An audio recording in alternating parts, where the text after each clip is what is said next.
Malaysia gifts and premium association আয়োজিত ১৪তম gift ফেয়ারে দ্বিতীয়বারের মতো অংশগ্রহণ করেছে বাংলাদেশ। মালয়েশিয়া প্রতিনিধি মোহাম্মদ আলী জানান, কুয়ালালামপুর কনভেনশন সেন্টারে এই মেলায় বাংলাদেশ সহ ৭টি দেশের ২৮৩টি প্রতিষ্ঠান অংশ নেয়। উদ্বোধনের দিন থেকেই বাংলাদেশের স্টলগুলোতে বিদেশি ব্যবসায়ী সহ দর্শনার্থীদের ভিড় চোখে পড়ার মতো ছিল। মঙ্গলবার অনাড়ম্বর এক অনুষ্ঠানের মধ্য দিয়ে শুরু হয়ে মেলা চলে ২০ জুন পর্যন্ত। রপ্তানি উন্নয়ন ব্যুরোর উদ্যোগে এবং হাইকমিশনের তত্ত্বাবধানে বাংলাদেশের ৬টি প্রতিষ্ঠান এই মেলায় অংশ নেয়। ছিল পাটজাত, চামড়াজাত পণ্য, গৃহস্থালী ও কিচেনওয়্যার, নন ওভেন ব্যাগ এবং হস্তশিল্প পণ্য সামগ্রী। বাংলাদেশের হাইকমিশনার মোহাম্মদ শামীম আহসান স্টলগুলো পরিদর্শন করেন।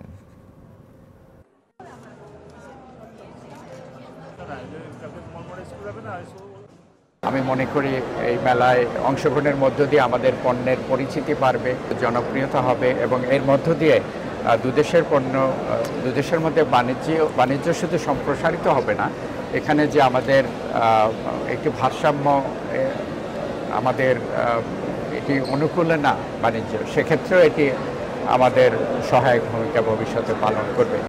নগদের কাছে সব গ্রাহকই প্রিয়, তাই তো সারা দেশে ক্যাশ আউট চার্জ সবচেয়ে কম।